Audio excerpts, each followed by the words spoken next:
The satchel hit the dusty street with a cruel finality, its contents scattering like her shattered dreams.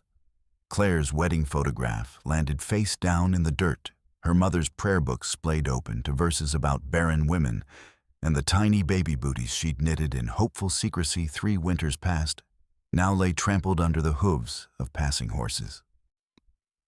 3 years. Thomas Mallory announced to the gathering crowd, his voice carrying the theatrical cruelty of a man who'd rehearsed this moment. 3 years of marriage to a woman who can't even bleed properly, let alone give me a son. He held up the small wooden cradle he'd built during their first year together, the one that had sat empty in their bedroom, like a monument to her failure. With deliberate malice, he hurled it against the side of the general store where it splintered into pieces. Claire stood frozen in the scorching afternoon sun, watching 28 years of her life reduced to scattered debris. Her hands moved instinctively to her flat stomach where hope had died a dozen times over. The crowd pressed closer, Mrs. Henderson clutching her rosary, old Pete Morrison shaking his head, children peeking from behind their mother's skirts to witness the spectacle of a woman being publicly discarded. Find yourself a man fool enough to waste his seed on dead ground. Thomas spat, climbing onto his wagon. But don't expect him to keep you long. Once he discovers what I learned, you're nothing but an empty vessel, Claire. A woman who can't even fulfill the Lord's most basic commandment. The wagon wheels kicked up a cloud of red dust as he drove toward the train station, taking with him the last remnant of respectability she'd clung to. In the suffocating silence that followed, Claire knelt to gather her scattered possessions, her fingers trembling as she touched the broken pieces of the cradle. She could feel the weight of judgment pressing down on her shoulders, branding her as the barren one for all eternity. Not a single soul stepped forward to help. Not one voice rose in her defense. The town had witnessed her humiliation and found it wanting of nothing but their contempt. By sunset, she was walking into the wilderness carrying nothing but her mother's worn Bible and the crushing knowledge that she had failed at the one thing that defined a woman's worth in this harsh land. Claire Mallory had once believed in miracles. At 28, she still remembered the girl who'd pressed wildflowers between the pages of her Bible, who'd sewn tiny clothes in secret, who'd whispered prayers to an empty room about babies that never came. That girl had died slowly, one disappointed month at a time, until only the hollow shell remained. Coyote Run existed where civilization gave up, and the wilderness began. Silver mining had birthed the town, but it was sustained by the gritty determination of people who'd run out of places to run to. Here, women bore children, or bore shame. There was no middle ground. Claire had learned to read the signs, the way conversation stopped when she entered a room, the pitying glances when other women spoke of their pregnancies, the gradual isolation that came with being branded defective. She'd tried everything. Dr. Henley's bitter tonics, Mrs. Weatherby's folk remedies, even the questionable advice of traveling medicine shows.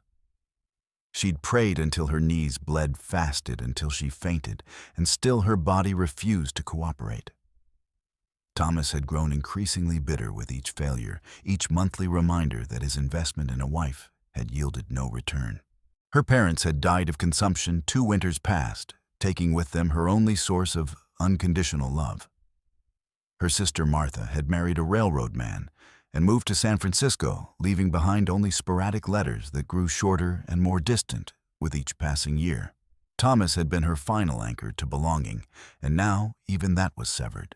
The few coins in her pocket wouldn't last a week. Mrs. Patterson's boarding house had strict rules about unmarried women, and Claire's circumstances were too scandalous even for the town's most desperate lodging. The saloon offered work, but at a price that would complete her transformation from respectable woman to outcast. As darkness crept across the valley, she found herself walking the dusty road north toward the Badlands, where decent people didn't venture. There was nowhere else to go. 25 miles from town, where the land rose into rocky hills and stubborn scrub pine, Ethan Crow lived in self-imposed exile. At 36, he was still young enough to work his small cattle ranch alone, old enough to understand that some guilt never fades. His cabin sat in a hollow between two ridges, hidden from casual view, surrounded by the kind of silence that either healed a man or drove him mad. Ethan had chosen silence over madness, but the choice cost him daily. He'd failed to protect his sister Rachel from the monster she'd married, failed to see the warning signs until it was too late. Sheriff Wade Harper had beaten Rachel to death 3 years ago, then written up the incident as a tragic fall down the stairs. The territorial marshal had accepted the report without question. Harper was a respected lawman after all, and Rachel had always been clumsy. Only Ethan knew the truth. He'd seen the finger-shaped bruises on Rachel's arms, heard her make excuses for injuries that came too frequently to be accidental. But he'd been a coward, afraid to act without proof, afraid to confront a man with a badge and the town's respect. His sister had died because of that cowardice, and now he lived with the weight of it every day. The ranch was his penance, isolation, his punishment. He spoke to no one, trusted no one, and told himself it was better this way. At least here his cowardice couldn't cost anyone else their life. The buzzards circling overhead led him to her. Claire lay crumpled against his fence line like a discarded doll, her dark hair matted with dust and sweat, her lips cracked from thirst. She'd been walking for 2 days, without water, sustained only by the stubborn will that had carried her through 3 years of disappointment. Ethan knelt beside her, checking for signs of life. Her pulse was weak, but steady, her breathing shallow. Fever burned in her cheeks, and she mumbled incoherently about empty cradles and disappointed husbands. She was clearly dying, and he faced a choice that cut to the heart of his self-imposed isolation. He could ride to town for help, let others deal with this woman's fate. The safe choice, the choice that wouldn't complicate his carefully constructed solitude. Or he could take responsibility, risk caring about another human being again. The decision took less than a heartbeat. He lifted Claire in his arms, surprised by how light she felt, how fragile. Her head rolled against his shoulder as he carried her to the cabin, and something stirred in his chest that he'd thought permanently buried the need to protect, to save, to be worthy of trust again. He placed her on his own bed and began the careful work of saving her life. For 3 days he spooned water between her cracked lips, bathed her fever with cool cloths, and watched over her as she fought her way back from the edge of death. On the 4th morning, her eyes opened clear and focused. "Oh, where am I?" she whispered. "Safe," Ethan replied. "You're safe now." As Claire slowly recovered, she felt something she hadn't experienced in years: hope. Not the desperate, clawing hope that had sustained her through 3 years of marriage, but something quieter and more resilient. In the gentle rhythm of recovery, in the quiet kindness of a man who asked nothing of her, she began to believe that maybe her story wasn't over. It was during the 2nd week, as she helped Ethan tend his small garden, that she felt it a flutter so faint she almost dismissed it as imagination. But it came again and again, a tiny movement that made her breath catch with impossible possibility. She pressed her hand to her stomach, hardly daring to believe. Could it be? After 3 years of emptiness, could her body finally be fulfilling its purpose? She said nothing to Ethan, afraid that speaking the hope aloud might kill it. But she carried the secret like a small flame, protecting it from the winds of doubt that had blown through her life for so long. 3 weeks later, when the signs could no longer be denied, she found Ethan mending harness in the barn. "I think I'm with child," she said simply, Ethan's hands stilled on the leather straps. He'd seen the signs too, the way she moved her hand protectively over her stomach, the slight fullness in her face, the quiet joy that had begun to replace the hollow despair in her eyes. "Are you certain?" he asked gently. "As certain as I can be," Claire replied. "I've been wrong before, but this feels different. Real." They stood in the dusty barn, surrounded by the tools of honest work, and shared a moment of fragile hope. Both knew the dangers childbirth was treacherous in the best of circumstances, and Claire's situation was far from ideal. But for the first time in years, she felt alive with possibility. Word of Claire's presence at the Crow Ranch spread through Coyote Run like wildfire. Within a week, the gossip had reached every corner of the small town, growing more lurid with each telling. The Barren witch had found herself a new man, they said. Poor Ethan Crow taking in Thomas Mallory's leavings. The rumors reached Ethan through his occasional supply runs to town, where conversations stopped when he entered stores, and whispers followed him down the street. Mrs. Henderson, the banker's wife, made her disapproval clear during one such encounter. "Mr. Crow," she said, her voice carrying across the general store, "I do hope you know what you're doing harboring that woman. A man's reputation is a fragile thing, and some stains don't wash out." Ethan's jaw tightened. "Mrs. Mallory is recovering from illness. Basic Christian charity demands Christian charity."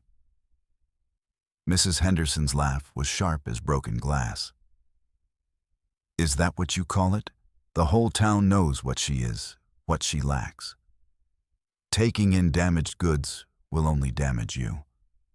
The sting of those words followed Ethan home, where he found Claire tending his small vegetable garden. She looked up as he approached, and he saw in her eyes that she'd been crying. "I heard what she said," Claire said quietly. "I was in town earlier buying supplies. The way people looked at me." She wiped her eyes with the back of her hand. "I'm bringing you nothing but shame." "The only shame," Ethan replied, "is in how they treat you." But the damage was done. Claire had felt the weight of judgment, seen the disgust in people's eyes. She was the Scarlet Woman now, the fallen creature who'd seduced a decent man into sin. The fact that nothing improper had occurred between them was irrelevant. Appearances were everything in a town like Coyote Run. That night, Sheriff Harper paid his first visit to the ranch. He arrived at sunset, his badge catching the last light, his smile cold and calculating. 2 deputies flanked him, their hands resting casually on their weapons. "Ethan," Harper said, dismounting slowly, "heard you took in a stray. Wanted to make sure you understood the complexities of the situation." "There are no complexities," Ethan replied, his voice steady despite the fear crawling up his spine. "Mrs. Mallory needed help. I provided it." Harper's smile widened. "Mrs. Mallory. That's generous, considering her husband divorced her for being barren. Makes a man wonder what she's offering in return for your hospitality." Inside the cabin, Claire pressed her ear to the door, listening to every word. Her hand moved protectively to her stomach, where new life was growing, despite what the world believed about her. "Nothing's happening here that shouldn't," Ethan said firmly.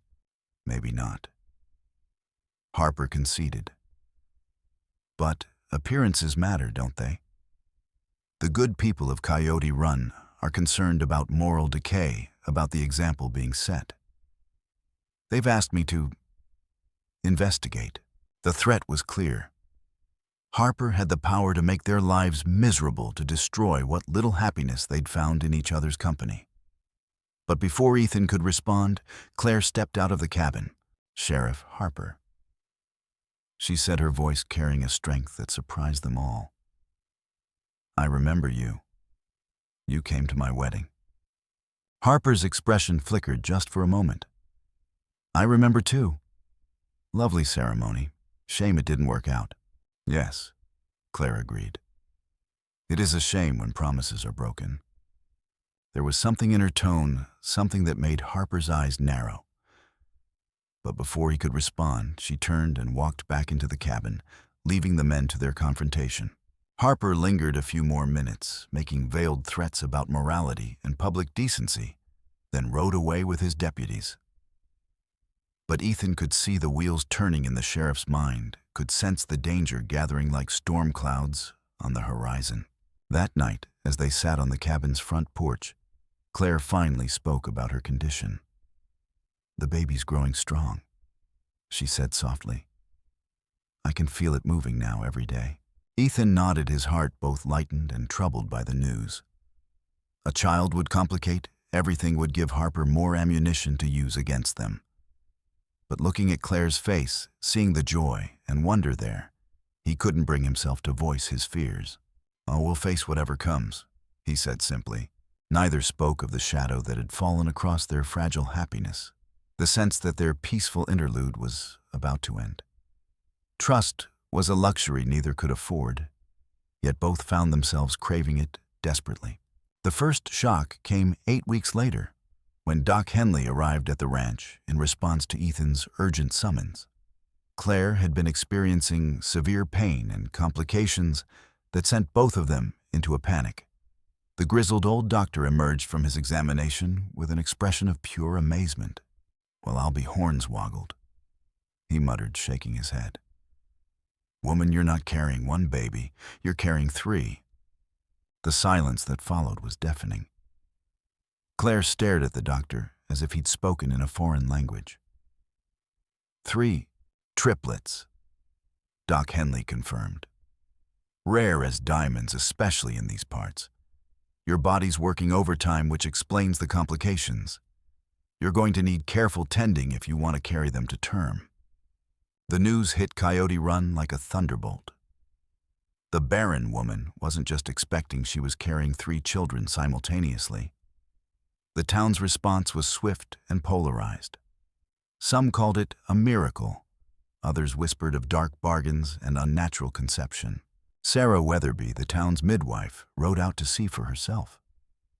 She returned with tales that grew more elaborate with each telling. "Never seen anything like it," she declared to anyone who'd listen. 3 babies in a woman who couldn't conceive one. Mark my words, no good comes from defying the natural order. Reverend Mills seized on the situation during his Sunday sermon, delivering a thunderous discourse on barrenness and divine judgment. His words cut deep, especially when Claire attended service and felt the weight of condemnation from every pew. "The Lord works in mysterious ways," the Reverend intoned, his eyes finding Claire in the congregation. "But we must ask ourselves, what manner of covenant produces such abundance in previously barren ground?" The implication was clear. Claire's pregnancy was somehow unholy, a bargain struck with dark forces. The congregation murmured their agreement, and Claire fled the church before the service ended. But the second shock was yet to come. It arrived on a cold morning in late October, when Claire discovered them huddled in the ruins of an abandoned homestead 2 miles from the ranch. 7 children ranging in age from 4 to 13, all orphaned by the recent influenza epidemic that had swept through the migrant camps. They were starving, filthy, and desperate. The oldest, a boy named Jake, stood protectively in front of the younger ones, clutching a rusty knife with shaking hands. "We ain't done nothing wrong, lady," he said, his voice cracking with fear and defiance. "Just trying to survive." Claire's heart shattered looking at them. She saw herself in their hollow eyes, the same abandonment, the same desperate hunger for belonging. But more than that, she saw an opportunity to heal something broken inside herself. "What are your names?" she asked gently. Jake lowered the knife slightly. "I'm Jake. This here's my sister Molly, she's 11. That's Tommy, he's 9, and Ben's 8. The little ones are Mary, she's 6, and the twins Sam and Sally. They're 4. Each child bore the marks of hardship, 2 thin faces, clothes that hung like rags, eyes that had seen too much. But they were alive, and they were here. And Claire knew with absolute certainty what she had to do. "You're coming home with me," she said firmly. "All of you." Jake's eyes widened. "You mean it? You won't throw us out when we become inconvenient?" "No child should ever be thrown away," Claire replied, echoing the words that had been spoken to her in her darkest moment. Bringing 7 orphaned children to the ranch created an uproar that made the pregnancy scandal seem tame. The town was outraged. Here was proof, they said, of Claire's corrupted nature. Only a woman of questionable morals would take in strays without proper authority. Mrs. Henderson led the charge of moral indignation. "It's unnatural. she declared to her circle of friends. A woman who can't have children suddenly carrying 3 and now collecting strays like a deranged pack animal. There's something wrong with the whole situation, but it was Harper's reaction that truly terrified. He began making regular visits to the ranch, each time more threatening than the last. He would arrive with his deputies, claiming to investigate reports of vagrancy or theft, using his authority to intimidate and harass. "You can't keep all these children," he told Ethan during one such visit. "It's irregular. No proper documentation, no legal guardianship. For all I know, you're running some kind of criminal enterprise." "They're orphans," Ethan replied. "They have nowhere else to go." "That's not my problem," Harper said coldly. "But harboring vagrants is. These children have been stealing to survive. I have reports of missing livestock, vandalized property. I could arrest the whole lot of them." The threat was real.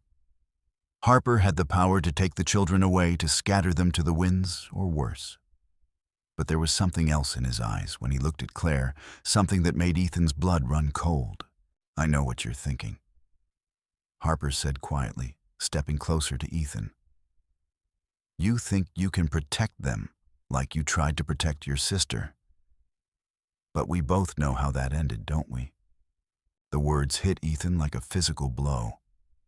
Harper was openly taunting him with Rachel's death, daring him to act. But Ethan also heard something else in the sheriff's voice: fear. Harper was afraid of something, and that made him more dangerous than ever. That night, as Ethan and Claire tucked the 7 children into makeshift beds around the cabin, they both understood that their time was running out. Harper was building a case against them, gathering pretexts to destroy their makeshift family. He's going to take them away. Claire whispered, her hands resting on her swollen belly, where 3 babies grew strong despite the chaos surrounding them. "Not if I can help it," Ethan replied, but his voice lacked conviction. How could he protect 10 innocent lives when he'd failed to save his own sister? Outside, the first winter storm of the season was building on the horizon, dark clouds gathering like an army preparing for battle. The wind carried the scent of snow and the promise of harsh times ahead. The revelation came on a night when the wind howled like a living thing around the cabin. Claire had been unable to sleep, the babies restless in her womb, and she'd risen to check on the children. She found Ethan sitting by the fireplace, staring into the flames, with the hollow expression she'd come to recognize as his guilt. "Tell me about Rachel," she said softly, settling beside him on the worn wooden bench. Ethan was quiet for so long, she thought he wouldn't answer. When he finally spoke, his voice was barely above a whisper. "She was 3 years younger than me. Sweet, trusting. Too trusting. She married Harper. Wade seemed like a good man then. Respectful, steady job, good prospects. I thought she'd be safe with him."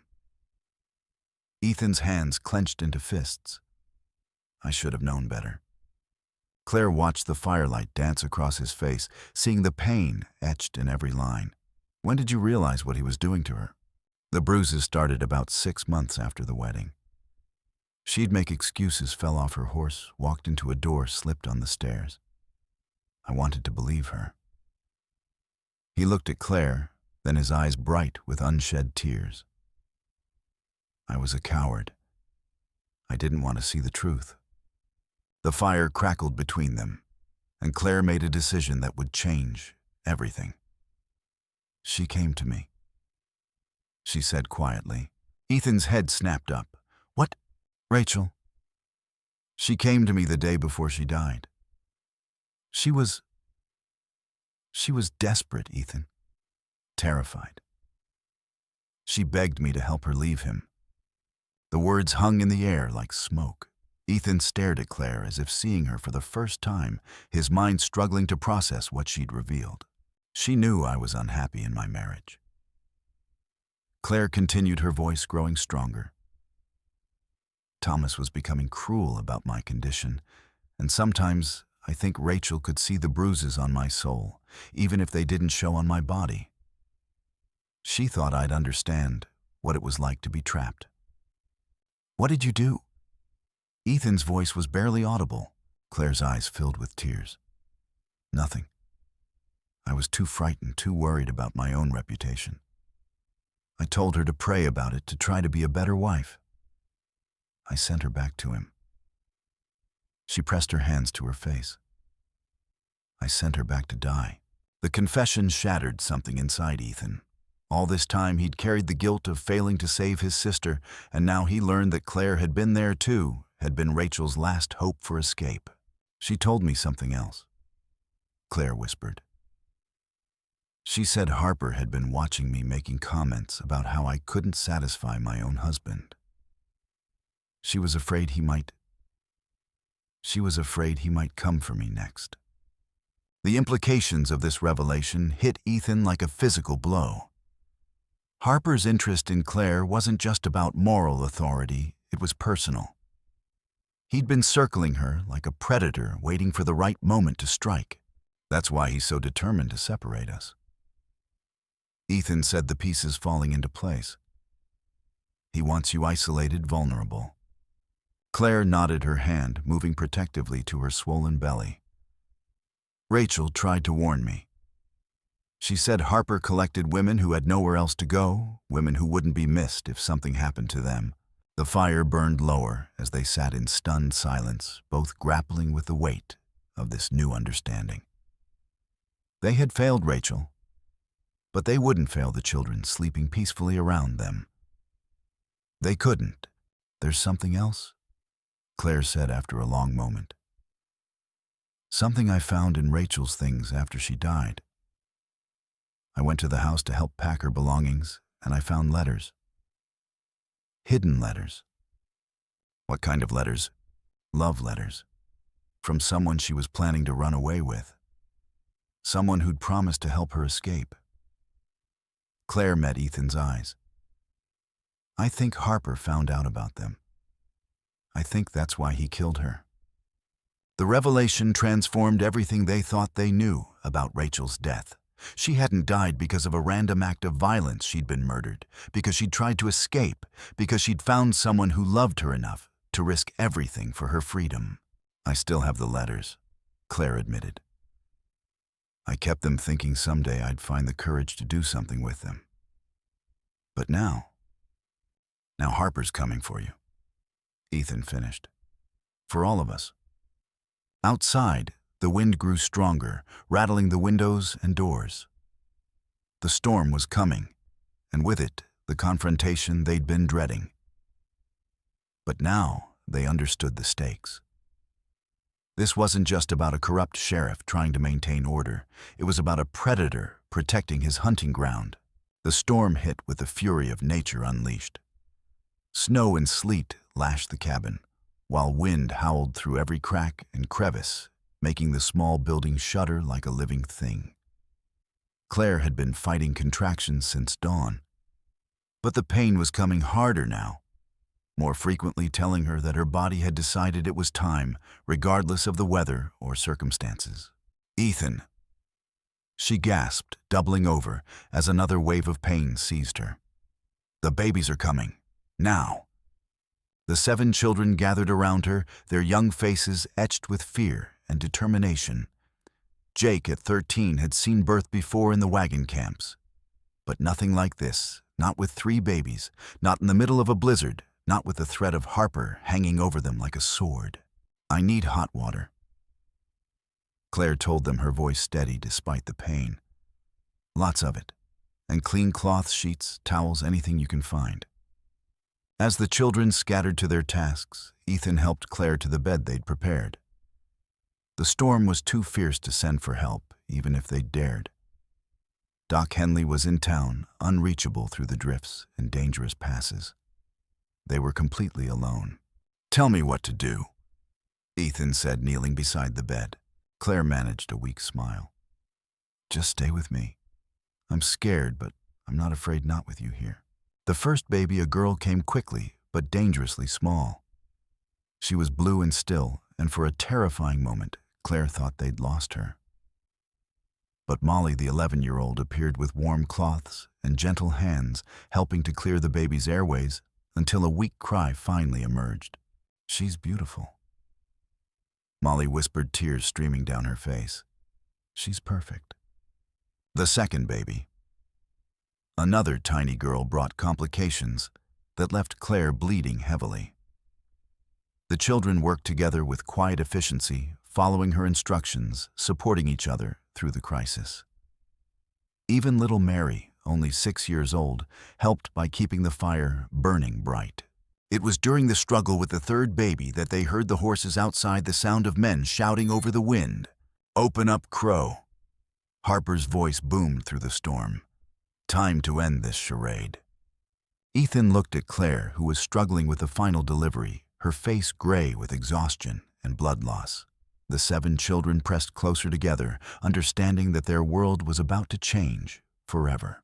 "Don't let them in," Claire whispered, her voice barely audible over the wind. "Not until all 3 babies are born." But Harper's patience had run out. The sound of splintering wood told them he was breaking down the door, storm or no storm. He'd come to finish what he'd started, and nothing would stop him. Jake grabbed the poker from the fireplace, his young face set with determination. "We won't let him hurt you," he told Claire. "Any of you." The other children ranged themselves around the bed, creating a protective barrier with their small bodies. They had no weapons except their courage, no strength except their desperate love for the woman who'd given them a home. "That's right," Claire said, drawing strength from their loyalty. "We protect each other, always." The door burst open, and Harper strode in with 2 deputies, snow swirling around them like harbingers of death. His eyes took in the scene. Claire, in the throes of labor, the children clustered protectively around her, Ethan standing between them and the door. "Well, well," Harper said, his voice carrying a satisfaction that made Claire's skin crawl. "Perfect timing. Now I can clean up all my problems at once." The cabin door hung askew on its hinges, cold wind and snow swirling through the opening, as Harper stood silhouetted against the storm. Behind him, his 2 deputies shifted nervously, clearly uncomfortable with the scene. Before them, a woman in the final stages of labor surrounded by 7 frightened children.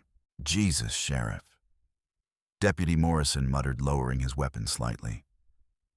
"She's having the babies right now. This ain't right."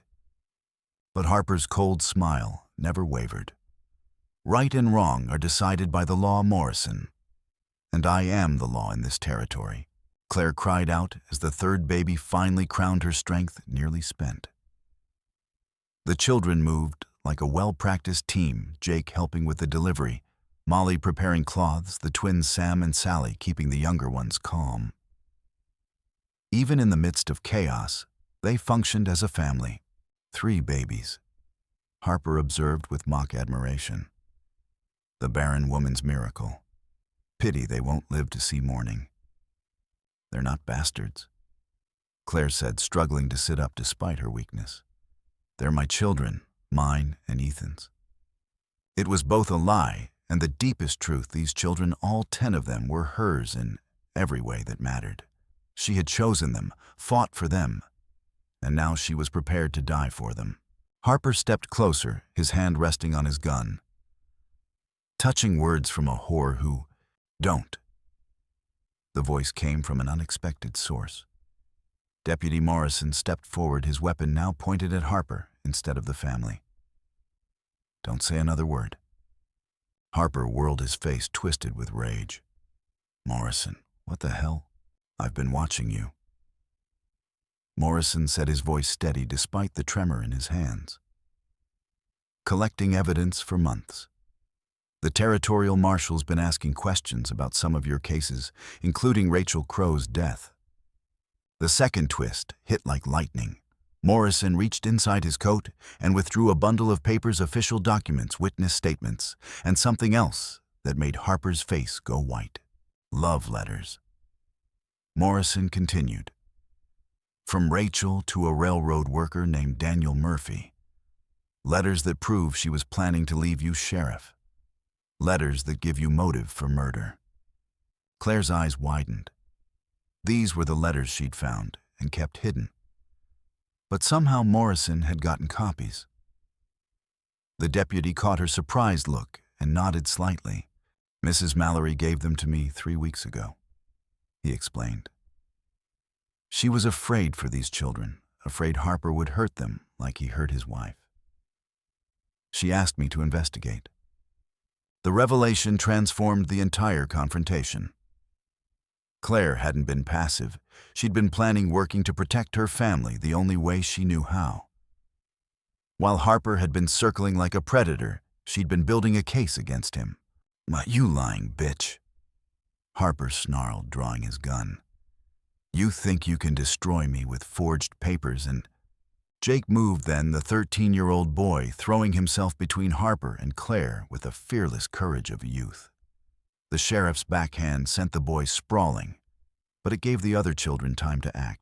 Molly grabbed the baby she'd been tending and pressed herself against the wall.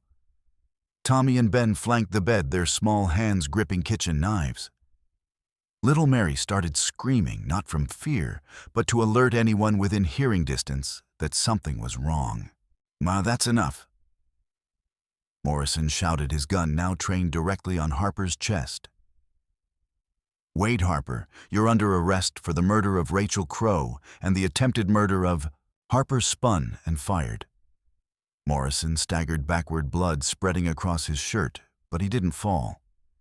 Instead, he raised his own weapon with grim determination. "I said that's enough," he gasped. The sound of gunfire brought the second deputy running. Deputy Carson burst through the door, took in the scene, and made his choice in an instant. His gun joined Morrison's, both trained on their corrupt superior. "It's over, Sheriff," Carson said quietly. "The territorial marshal's already on his way. Mrs. Mallory's evidence reached him a week ago." Harper looked around the cabin, seeing his authority crumbling, his secrets exposed. The children stared at him with a mixture of fear and defiance, while Claire held her newborn son, the third baby born, in the midst of violence, but alive and breathing strongly. "You think this is over?" Harper snarled. "I'll burn this place down around you. Lightning struck the barn outside, as if nature itself had decided to punctuate the moment. The ancient wooden structure, dry despite the storm, erupted in flames that cast dancing shadows through the cabin windows. "The animals," Ethan shouted, realizing his cattle and horses were trapped in the burning building. In the chaos that followed, Harper made his final desperate play. He lunged toward Claire and the babies, his gun raised, his face twisted with the madness of a cornered animal. But the children were ready. 7 young voices rose, as one, not in screams of terror, but in shouts of defiance. They surrounded Harper not with weapons, but with their bodies, creating a human shield between him and the woman who'd saved them. "You won't hurt our mother." Jake shouted, blood streaming from his split lip, but his eyes blazing with courage. "She's ours and we're hers," Molly added, clutching baby Sam protectively. "No one throws us away anymore," Tommy and Ben said in unison. Even little Mary, barely 6 years old, stood her ground. "We're a family," she declared. "You can't break us apart."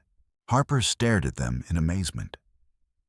He'd expected fierce submission, the easy victory that had served him so well in the past.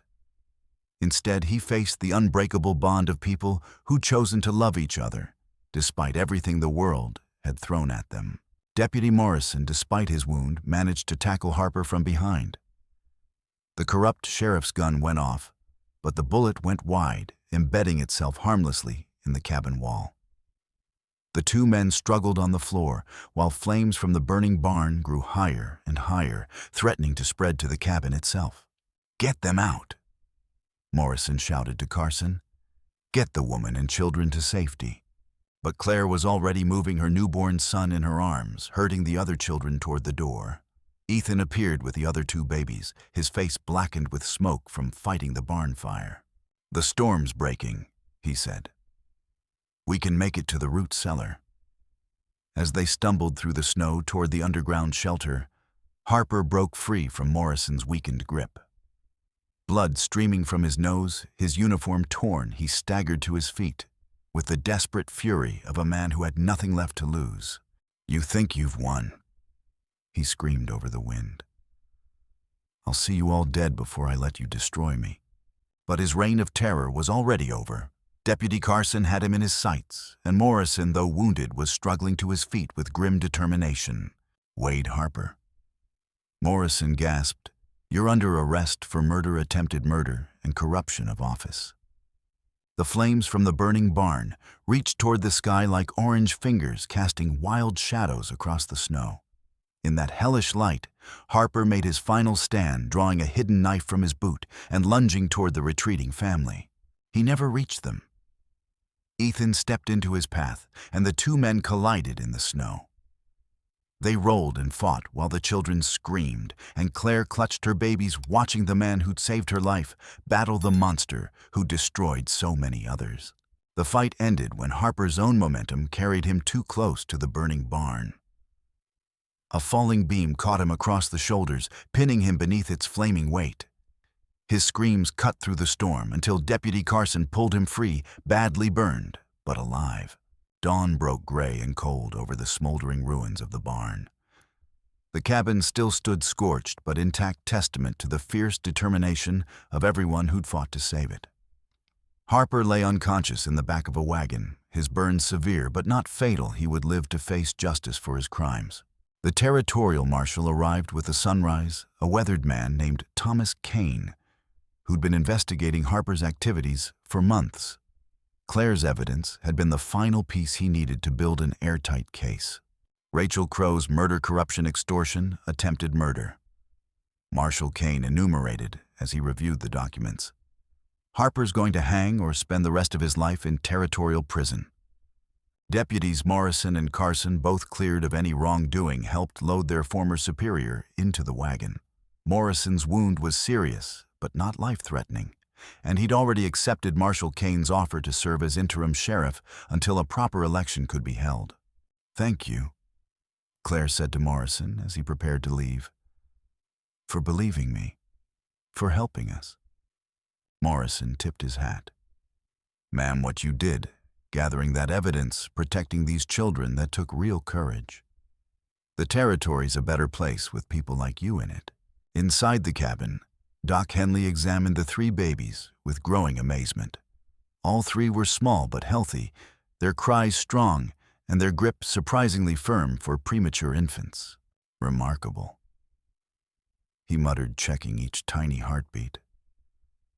Born in a blizzard in the middle of violence and chaos, and all 3 thriving. I've delivered hundreds of babies, and I've never seen anything like it.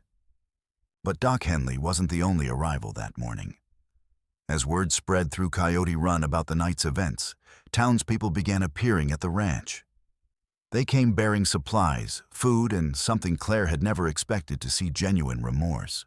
Mrs. Henderson was among the first, her arms full of baby clothes and blankets. Her eyes were red with tears as she approached Claire.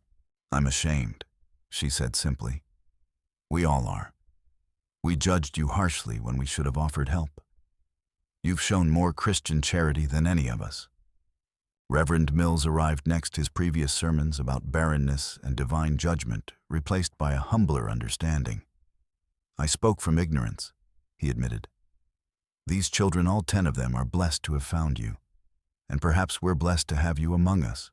Even old Pete Morrison, who'd brought the first warnings about harboring trouble, appeared with a wagon full of lumber and an offer to help rebuild the barn. "Turns out trouble was wearing a badge," he said gruffly. "You folks showed us what real courage looks like." The transformation was remarkable, but not complete. Some townspeople still held to their prejudices, still whispered about propriety and moral decay. But they were outnumbered now by those who'd witnessed Claire's courage and recognized it for what it was: the fierce love of a mother protecting her children. 3 months later, spring had transformed the valley into a tapestry of green grass and wildflowers. The new barn stood strong and straight, built by volunteers from town, who'd insisted on donating both materials and labor. The 3 babies Emma Grace and little Ethan were thriving, their cradles arranged near the kitchen window, where Claire could watch them while she worked. The 7 older children had settled into their new life with the adaptability of the young. Jake helped Ethan with the ranch work, his 13-year-old frame filling out with good food and honest labor. Molly had become Claire's right hand, helping with the babies and teaching the younger ones to read. Tommy and Ben worked in the garden, their competitive spirits channeled into seeing who could grow the biggest vegetables. Little Mary had appointed herself official storyteller, entertaining the babies with elaborate tales of their adventures. The twins, Sam and Sally, remained inseparable, their 4-year-old energy brightening every corner of the expanding homestead. It was on a warm afternoon in late May that the final surprise arrived. Claire was hanging laundry while the babies napped in their basket when she saw a familiar figure approaching on horseback. Her heart sank as she recognized Thomas Mallory, looking older and somehow diminished by the months that had passed. He dismounted at the gate, taking in the scene with obvious amazement. 10 children, a thriving ranch, a woman who looked healthier and happier than he'd ever seen her during their marriage. "Claire," he said awkwardly, removing his hat. I heard about what happened, about the babies, about everything." She continued hanging clothes, not trusting herself to speak. Part of her had wondered if this moment would come, if the man who'd thrown her away would try to reclaim her now that she'd proven her worth. "I made a mistake." Thomas continued, the words tumbling out in a rush. "I was angry, frustrated. I said things I didn't mean. But seeing you now, seeing what you've accomplished, maybe we could try again. Start over. I could accept the children, all of them, as my own." Claire finally turned to face him, her hands stilling on the clothesline. She looked at this man who'd crushed her spirit, who'd branded her as worthless, who'd left her to die in the desert simply because her body hadn't performed according to his expectations. "Do you know what I learned, Thomas?" she said quietly. "I learned that love isn't something you earn by producing the right results. It's something you choose to give, even when it's difficult. Especially when it's difficult." From the cabin, Ethan appeared on the porch, alerted by the sound of voices. He didn't approach, but his presence was a quiet statement of support. Behind him, Jake emerged, followed by the other children. They didn't speak, didn't threaten, just stood there, a wall of young lives that had found safety and love in this place. "These children will never know your name as anything but a stranger who visited once." Claire continued. "They know who their real father is. They know who stayed when staying was hard, who fought for them when fighting was dangerous." Thomas's face reddened with embarrassment and anger. "You can't mean to keep all of them. 7 strays and 3 miracles," Claire interrupted firmly. "And 7 gifts I didn't know I was waiting for. This family chose each other, Thomas. We fought for each other. We stayed when the whole world said we shouldn't." She looked around at the ranch, at the children who'd made it come alive, at the man who'd saved her life and found his own redemption in the process. "I was thrown away for being empty," she said, her voice carrying the strength of absolute certainty. "But I learned that empty isn't the opposite of full. It's just waiting to be filled with the right things." Thomas stared at her for a long moment, seeing perhaps for the first time the woman he'd discarded. She stood surrounded by 10 children who adored her on land that flourished under her care, with a man who valued her for who she was rather than what she could produce. "The railroads offered me a position in California," he said finally, his voice deflated. "Good pay, steady work. I thought maybe you'd want to come with me. Start fresh." "I already started fresh," Claire replied, "right here." Thomas mounted his horse without another word. As he rode away, disappearing into the afternoon heat, Claire felt no triumph, no vindication, only a quiet sense of completion. That chapter of her life was finally truly closed. That evening, as the family gathered around their expanded dinner table, Ethan cleared his throat. "I've been thinking," he said, his voice carrying a nervousness that made the children look up from their plates. "About making things official." Claire's heart skipped a beat. "Official? The ranch needs a name." Ethan continued pulling out a hand-carved wooden sign. "I was thinking, Hope's Haven, for the woman who taught me that it's never too late to hope again." The children erupted in cheers, but Claire's eyes were fixed on the second part of Ethan's surprise. He'd placed a small velvet box beside her plate, and inside was a simple gold band. "I know we did everything backward," he said, dropping to one knee beside her chair. "The babies came first, then the family, then the love. But Claire Mallory, will you marry me? Will you make this official for all of us?" The answer came not just from Claire, but from all 10 children, and their voices joining in a chorus of joy that echoed across the valley. "Yes, yes, yes," as the sun set over Hope's Haven, painting the sky in shades of gold and crimson. Claire looked around at her impossible family. 3 babies sleeping peacefully in their cradles, 7 children who'd never known they were unwanted until they were wanted completely, and a man who'd learned that redemption sometimes came in the form of love you never saw coming.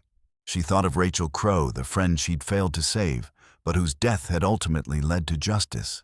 She thought of the town that had shunned her and then learned to accept her.